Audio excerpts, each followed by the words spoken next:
Hablemos acerca del caso Fundaciones, que sigue sumando capítulos. Ahora se suma una nueva declaración del Contralor General de la República, Jorge Bermúdez.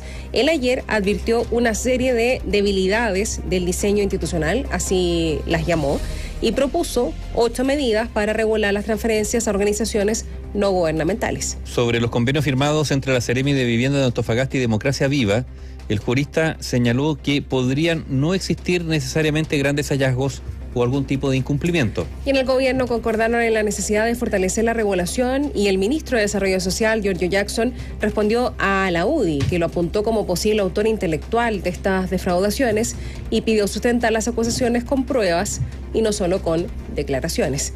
Néstor Aburto con nosotros con más detalles. Hola Néstor, buenos días. ¿Cómo están? Muy buenos días. Ayer había expectación en el Congreso y habían expectativas también sobre la posición que marcaría el Contralor General de la República, Jorge Bermúdez.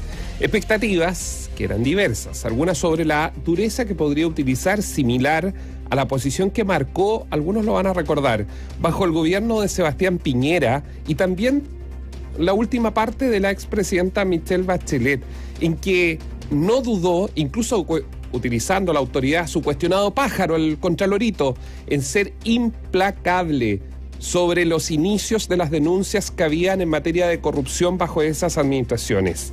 Sin embargo, la presentación estuvo diametralmente distinta a esa posición de aquel Jorge Bermúdez cuando recién iniciaba su periodo.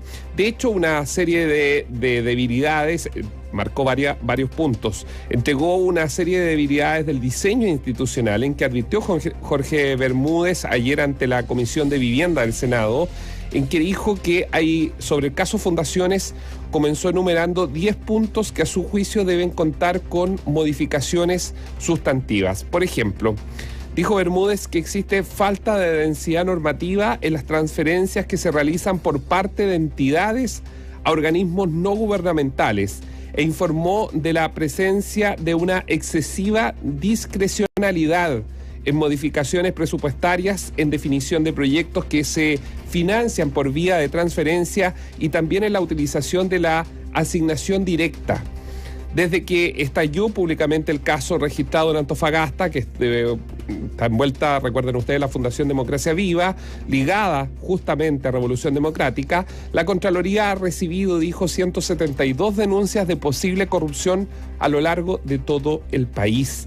Y ahí es donde advirtió que se debe fiscalizar el cumplimiento de la normativa vigente. Sin embargo, indicó que esta cuenta con grietas, por lo que no necesariamente, dijo Bermúdez, van a haber grandes hallazgos. Esto de entrada lo anuncia. Bermúdez puntualizó que puede parecer poco ético, pero no necesariamente será un incumplimiento de la normativa. El problema que tenemos acá es que hay una muy baja densidad normativa, es decir, muy pocas reglas para poder, por ejemplo, hacer el contraste a propósito del trámite de toma de razón. El problema está en que la normativa que usted tiene es muy baja. A uno le puede parecer, y de hecho a mí me parece, que esto está contrario a la ética pública, contrario a la integridad, pero desde el punto de vista de la legalidad, la densidad normativa que aquí hay es escasa, y por lo tanto lo que hace la Contraloría es un contraste de legalidad. Entre las propuestas planteadas por el Contralor, que dicho sea, le quedan menos de 5 meses en el cargo, tendrá que irse el 1 de diciembre, después de 8 años ejerciendo ese rol, se encuentra, por ejemplo, que el Ministerio de Hacienda dicte un instructivo de aplicación general sobre el contenido de convenios de transferencia para asegurar que los recursos públicos transferidos sean destinados efectivamente al objetivo para el que fueron asignados. En el corto plazo, Bermúdez también sugirió que se establezca una obligación de rendición de cuentas y que se exija en los convenios la constitución de garantías para a partir de determinados montos transferidos, así como la aplicación de sanciones en caso de mala utilización de los recursos, dijo en esta misma comisión. ¿Quiénes forman parte de esa comisión? Estaba el senador de la UDI, David Sandoval. ¿Qué dijo David Sandoval? Dijo que en el caso Fundaciones deja una lección dura, ya que quienes se han visto perjudicados son quienes viven en campamentos. Mientras que la senadora de RN, María José Gatica, destacó las propuestas que entregó el Contralor en la comisión. una lección dura, porque en definitiva lo que estamos hablando de esta situación es que le estamos sacando la plata, estamos hablando a la gente que está en campamento. Yo en realidad recojo y tomo el guante de las oportunidades para poder mejorar la fiscalización y obviamente que todo lo que tenga que ver con mejorar estos mecanismos que a ustedes también les puedan servir, obviamente que lo vamos a tomar.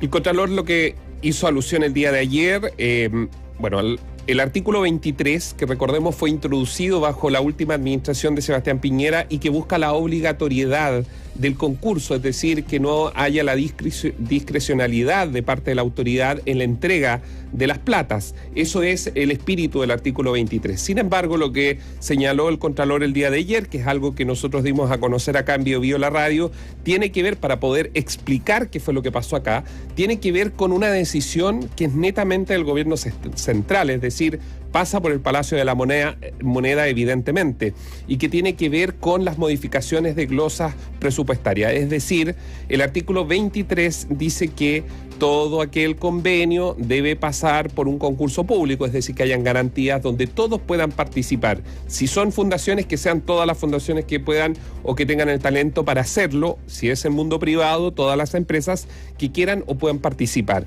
que puedan tener boletas de garantía. Bueno, quienes han funcionado con el sistema público saben muy bien cómo opera en eso.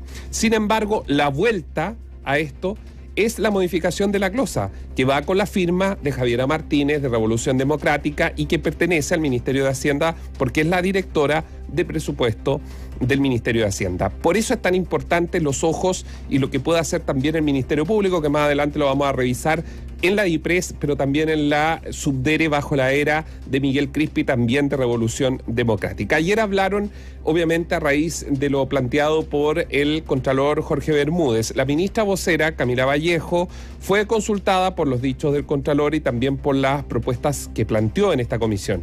La secretaria de Estado señaló que las declaraciones abren la siguiente interrogante: ¿hay que mejorar la normativa? Y su respuesta fue que sí hay que mejorarla, y para eso, dijo, es lo que están trabajando.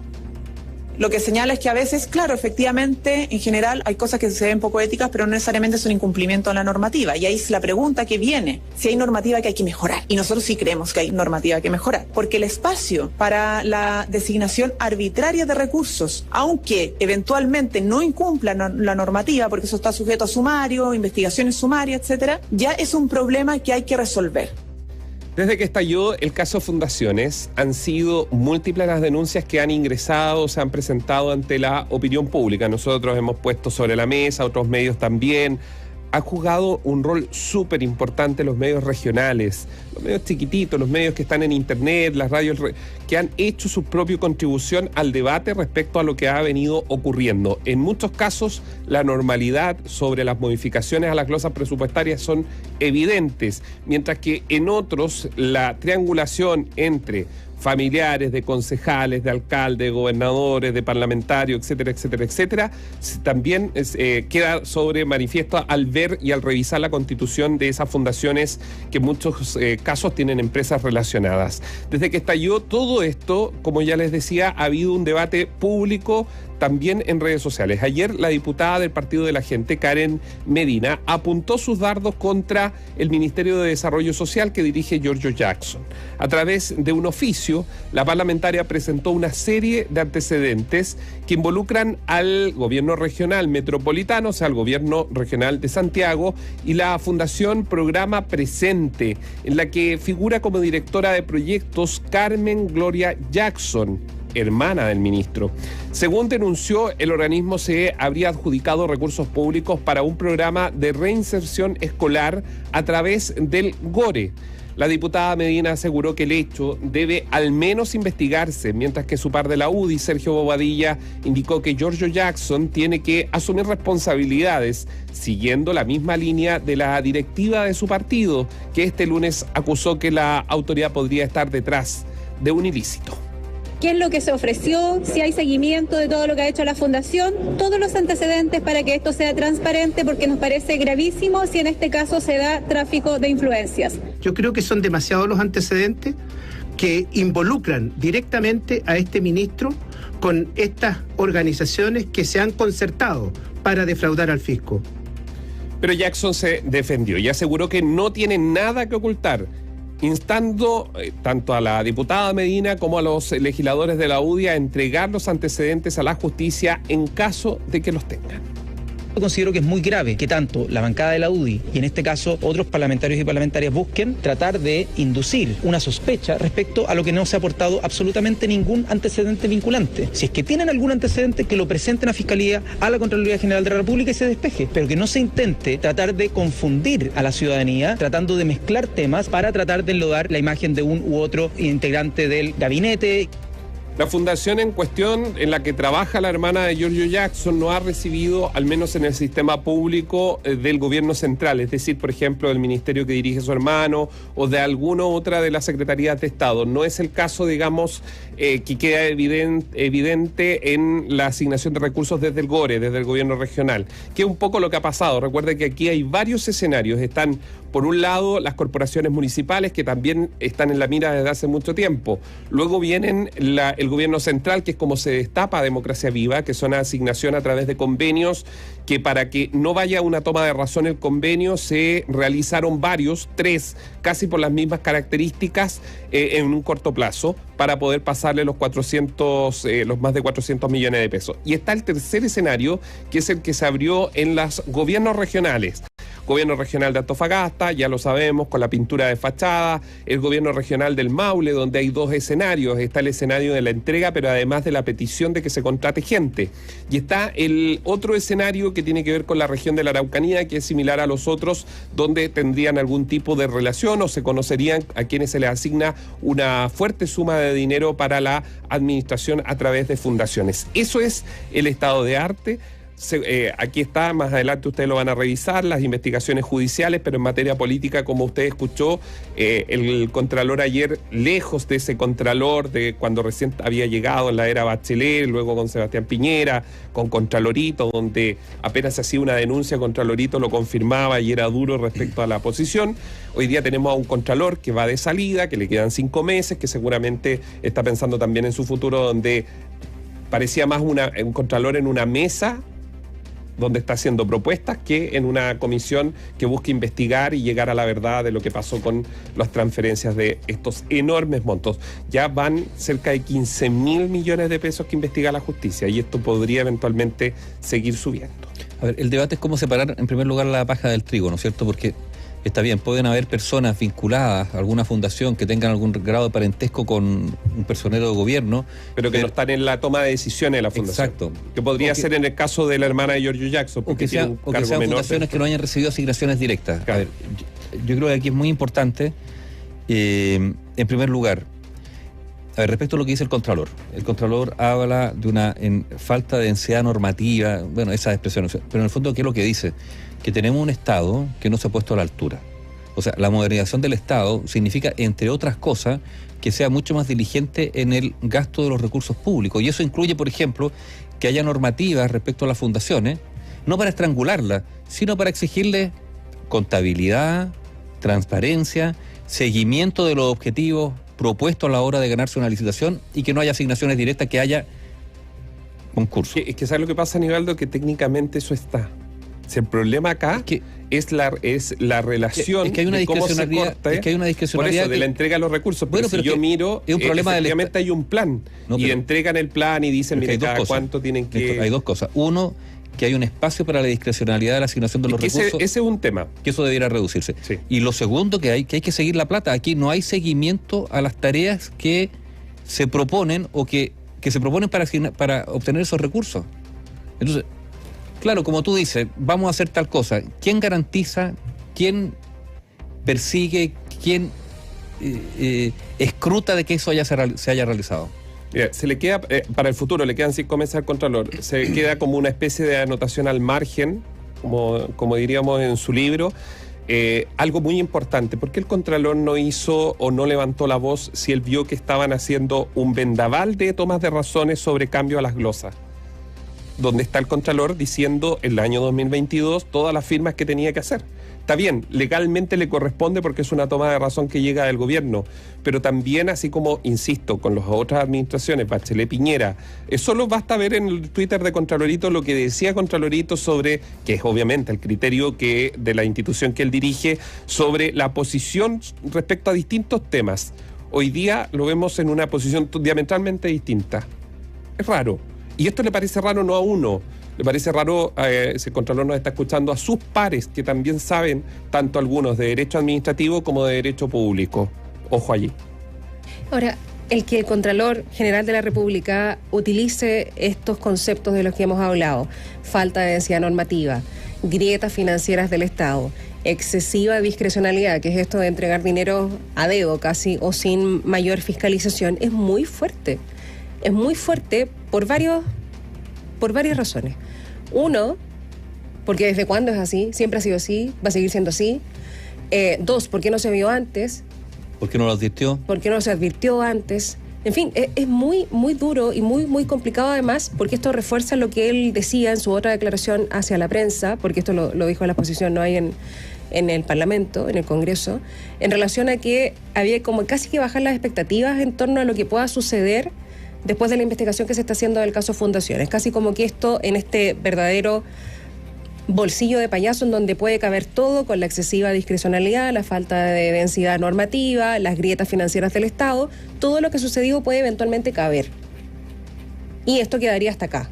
A menos que, y después se podrían hacer las modificaciones que él mismo propone, porque hace un resumen de las fallas que él ve y las eventuales soluciones que él ve también. Y eso obviamente también, y lo decíamos ayer, Néstor, genera esta sensación como que se está ya gestando una defensa corporativa que ya hemos conocido, además en ocasiones anteriores en materia política. Es problema del sistema, no es problema al final de lo... Exacto. Y es muy raro, mira, a propósito de ahí esto habla del espíritu de la libertad que había y que se hizo para poder gestionar de forma más eficiente y rápida frente a emergencias o situaciones específicas, y por eso se deja esta libertad discrecional que es la que de cual se está abusando. A propósito de lo que tú decías en relación a que se presentan igual los documentos, pero llega a ser burdo. Lo habíamos hablado con el asunto de las famosas fachadas, ¿no? Que es un ejemplo que sirve bastante. En relación a cuánto pintaba cada pintor, en relación a cuánto costaba cada metro cuadrado. O sea, es burdo, es ridículo y nos pone a todos como tontos y tontas porque nos ponen documentos que son ridículos. No, acá están los documentos, sí, pero son ridículos. Y sabes lo otro, hay una línea argumental que es bien compleja porque dice, bueno, aquí no hay ilegalidades, ¿no es cierto? Pero podrían haber reproches a la ética, dice. Bueno, uno se pregunta, cuando esta decisión la toma el mundo político, ¿acaso el mundo político no está justamente para crear las condiciones para que la sociedad sea más ética? Digo yo, ¿no es cierto? ¿Para qué es la política, entre otras cosas? Entonces, nos encontramos por un lado, sin hablar de los discursos, digamos, electorales, que ¿no es cierto? Nosotros sí que vamos a ser distintos, que es lo que se le reprocha, digamos, a amplios sectores del Frente Amplio y a George Jackson en particular, ¿no es cierto? Pero al final dice, mira, en el fondo aquí lo que se está diciendo es que la ética no importa tanto. Que es el mismo argumento del ministro de Justicia, ¿no? El ministro de Justicia dice, mira, aquí yo me preocupo si aquí el timbre venía bien puesto en la hoja. Y lo que dice la dirección de presupuesto, claro, lo que va a decir seguramente entonces, Miguel Crispi pero resulta que en el caso del ministro de Justicia, el cargo de ministro de Justicia es un cargo político. No solamente un cargo técnico. No, de confianza. Entonces, y yo insisto, aquí ha habido como una especie de... Por un lado, se hicieron grandes gárgaras y grandes discursos para decir que ellos venían a reinstalar la ética en la política. Con una moral diferente. Y hoy día, ahora, ese argumento de no, pues aquí la ética no importa, lo que importa son si efectivamente cumplimos con la glosa 4, que decía que tenía que estar firmado con lápiz pasta azul, y lo firmamos con pasta azul y no negro, así que... 07. Ya, listo. No vengan a reclamarnos porque el tema es eso. Entonces hay una especie como de ley de embudo, ¿no? En determinados momentos por el lado ancho del embudo y por otro por el lado estrecho. El gobierno de Gabriel Boric desempolvó el manual exacto de la UDI, en el caso Penta, de la clase política en general, Cabal. en el caso SQM, el gobierno anterior en el caso Cabal, en los viajes del hijo del presidente en avión presidencial a China. O sea, es el manual perfecto. Todo lo que se cuestionó hace un par de años atrás es el manual, pero perfecto. Lo desempolvaron total y absolutamente el gobierno del presidente Copiar, Boric. pegar. Ahora, Tal cual. Copiar, pegar. Ahora, demos un paso, ¿no es cierto? Lo que dice el Contralor significa que aquí falta normativa, ¿no? Sin duda. Bueno, el Congreso debería empezar a preocuparse. Porque claro, están en la trifulca, pero nadie ha dicho, bueno, ya pongámonos las pilas a ver cómo regulamos esto para que efectivamente las fundaciones que son necesarias porque se requiere actividad particular o privada para algunas prestaciones que el Estado o no puede hacer tan diligentemente, o no decir, ya, ¿cómo se hace? Pero ahora, hasta el momento, no hay ninguna voz que quiera entrar a fiscalizar porque parece que la discrecionalidad de la que gozan... Les conviene, po. Eso. ¿No? Claro. Es súper conveniente. Es Están súper conveniente hallados. disponer de dinero público para financiar fundaciones que terminan siendo de tus militantes y con lo cual, y yo insisto, esa es la gran sospecha, explicitada además por el senador Insulza, de que buena parte de estas fundaciones fueron creadas no para el trabajo que dicen, sino para hacer trabajo político, generar bases militantes, generar copamiento territorial, o sea, en el fondo orientada a un fin electoral o político. Esa es la sospecha que hay. Trabajo de cuadros, más rápido, más fácil. Formación de cuadros. Claro, Sí. y Captación con de militantes. financiamiento directo. Pero con financiamiento Claro. público. Que es la gran sospecha que yo entiendo también tienen algunos de los que están investigando esto. Se ha vuelto muy importante, por ejemplo, las declaraciones de Íñigo Errejón cuando estuvo en Chile sobre cómo es el modelo, porque se busca establecer un mecanismo, tal como pasó con Odebrecht, con estos casos brasileños donde se llamó el mecanismo, que es la forma o el modelo en que esto se fue replicando. Y solo para finalizar, respecto a algo que estábamos investigando, y CIPER lo revela hoy, que tiene que ver con que la Fiscalía, y esto es muy importante porque va a golpear fuertemente nuevamente al Palacio de la Moneda, el Ministerio Público abrió una investigación hace unos meses por tráfico de influencias. ¿Dónde? Esto es muy grave. En el Ministerio de Energía. ¿Por qué? Porque se indaga que en una investigación que se inició, dice CIPER, por una denuncia anónima que apuntó a contratos irregulares entre funcionarios del gabinete del exministro de Energía, Claudio Huepe, y representantes, escuche bien, de las generadoras de electricidad durante la tramitación del proyecto de ley que el año 2022 estabilizó las cuentas de la luz. Un lobista de la empresa Engie es exfuncionario de la Subsecretaría de Energía, donde fue compañera de trabajo con la principal asesora de Claudio Huepe en la tramitación de ese proyecto. El gremio que agrupa a esas empresas, las generadoras de Chile, reconoció a CIPER que pudieron existir conversaciones vía mensajería instantánea con funcionarios para comentar correcciones puntuales en términos técnicos. Pero esta es una investigación que está abierta, que ha dado sus primeros pasos ya. Y abre un flanco. Y abre un flanco enorme. No sabemos, y la Moneda tendrá que decir hoy, si Claudio Huepe fue removido de su cargo de ministro de Energía en septiembre pasado por este caso, o básicamente esto no había sido informado al Palacio de la Moneda. Hay queda una duda todavía en el aire respecto a que puede ser el otro gran escándalo de corrupción. Gracias, Néstor. Gracias bien. Igual tú hasta